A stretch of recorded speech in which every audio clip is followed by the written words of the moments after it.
Hey guys, welcome back to my channel. I hope everything is good with you guys. So today, I'm going to be reacting to Eagles Rocky Mountain Way, live at the Capitol Center in 1977. So, if you are just as excited as I am, then please keep on watching.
you. Woo.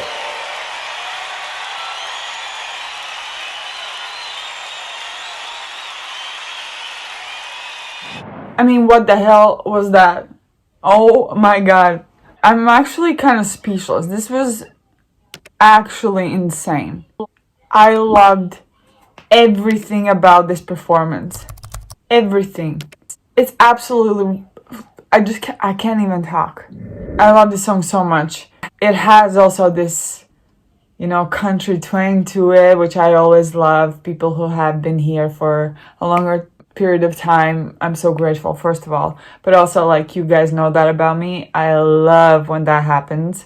And usually Eagles actually have that in their music. They love to play with that genre a little bit and mix something else with it, which I love. When bands and artists are mixing genres, I think it just makes everything so much more alive, so much more interesting, and at the same time complicated. And I don't know, I feel like it just brings so much more. And then usually they become masterpieces just because of that. Not only because of that, obviously you need to know how to sing and everything, but I think you know what I mean. His voice, the strength, the raspiness, the voice control, it was absolutely pitch perfect. And also the dude who is the drummer, I'm so sorry, I'm not good with names. You can comment down below. Next time I will know. But they harmonize together and they're just so perfect together. Their voices just come together and melt into this one voice. It's brilliant. It's a joy to listen to that. And then, oh my god, you know, I love this as well. When artists come to the crowds and they want to include them into the performance, and there's like this exchange of energy, and it just makes the whole performance so much more alive, so much more interesting. And then, you know, everyone's clapping, everybody's having a great time. But what we didn't know, maybe some of you did, I definitely did not expect that. And also, please let me know down below in the comments, what was that? The thing that he was using. So he is actually using his voice to portray how the instrument sounds, using a tube into his mouth. And then I feel like there was something on a microphone, or maybe I'm wrong. It was just something I have never ever seen in my life. Absolutely incredible, interesting. He sounded so good. And he did it for such a long time as well. It takes so much out of the performer in general. But then you do these extra crazy things for us, for the audience, but also for himself, I feel like, but mostly for the audience. And it just blew my mind. His voice already in the beginning just made me like, I know I love Eagles and I know he can sing, but this performance was on a totally different level. So good. Everybody did so good in a band. Everybody had this joy also of what they were doing, and I always love to see that, because there are some bands or artists, but I'm talking about bands right now, you know, who are just playing instruments because they need to be there. Or you just feel that something is not working within the band's chemistry. So it always makes me so happy when I see bands like Eagles and so many other bands, of course. But especially today when we are talking about Eagles, they just, everybody's smiling, everybody's looking at each other, and they're all into this together. And it just, I love it so much. And then he stopped doing that. And he came back, and we got another guitar solo. And what do we love here?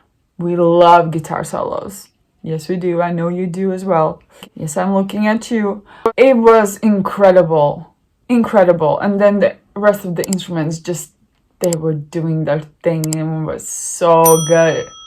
I feel like this is one of my all-time favorite performances. This was incredible. I mean, there's so many, obviously, that I love and just admire and I have studied, those performances so much.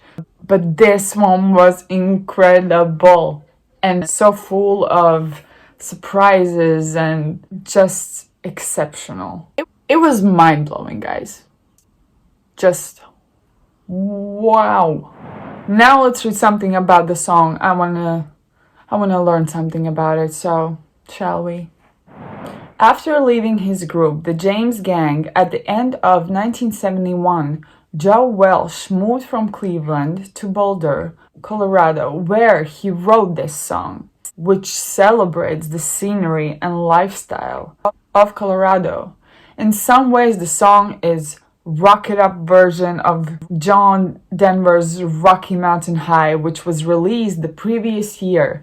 Both songs use the famous Rocky Mountains as a focal point for the virtues of Colorado. With Walk Away and Funk, number 49, splintering the band as they were on the verge of stardom didn't go over well with Walsh's bandmates or their record company, but Joe felt creatively limited in the third-piece band and wanted out. Colorado put him near James Gang. Producer Bill, I'm not reading that, it will be so not correct, who continued to work with Welsh and producer who continued to work with Walsh and produced this album.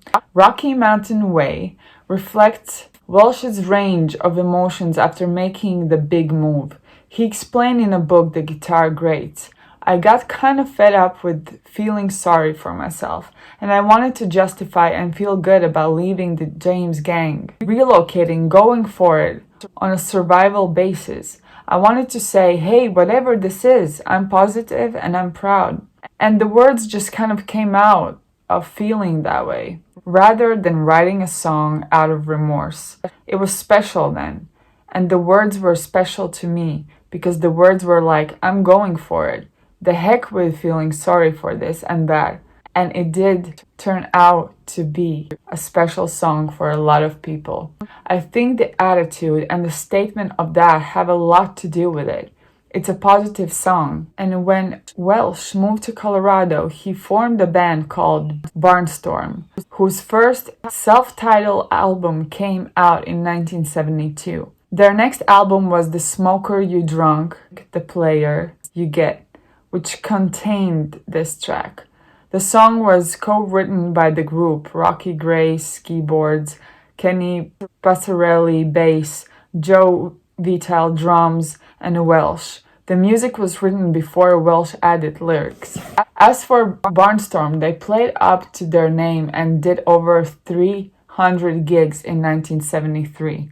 The band broke up after the two albums, which have since been more commonly credited as Joe Welsh solo works. This was one of the first songs to feature a talk box, which allows a guitarist to make distorted vocalizations with his mouth. Okay, now we know. Okay, Peter Frampton is probably the most famous talk box practitioner, and his use of the device is prominent, and his famous 1976 album, Frampton Comes Alive. Okay, we know now. Hey, distorted vocalizations. So it's like a talk box. Okay. Welsh is a big baseball fan, and this song has become associated with the game because of the lyrics Casey's at bat, which is a reference to famous baseball poem. When the Colorado Rockies baseball team formed in 1993, Rocky Mountain Way became a popular song at their stadium, Coors Field, where the song is played after a Rockies win. Joe Welsh described writing the lyrics to the song during an interview with Howard Stern. Welsh explained he had the track recorded, but had no ideas for lyrics. He had been living in Colorado after leaving the James Gang over creative differences with the direction of the music. He was mowing his lawn and looking at the Rocky Mountains, and the lyrics came to him. He ran inside to write the lyrics, but forgot to shut off the lawnmower. No! The mower ran into his neighborhood's yard and ruined the neighbor's garden. This is the best story of the song ever. It was a very expensive song to write. Yeah, well said. Implying he had to pay to repair the damage to the neighbor's yard. He said the lyrics describe his anxiety about leaving the James gang and his excitement about a solo career. That's that. Oh my god, I actually learned so much. Okay, so it's like a... what was it called? Talk box. So it's like a talk box. The talk box? Talk box. That's so cool. So interesting. And I love how this song came to be. Just unbelievable. Hell yeah. I enjoyed this so much. This is one of the best performances that I have personally ever witnessed through YouTube, I mean. But just mind-blowing, exceptional. I loved how he used the talk box. Talk box? Incredible. Have never seen it in real life, so that was super cool and interesting. And just what a performer. All of them. Absolutely incredible. Thank you so much for watching. If you enjoyed this reaction video, then please like my video, subscribe to my channel right now. And until my next video, bye guys.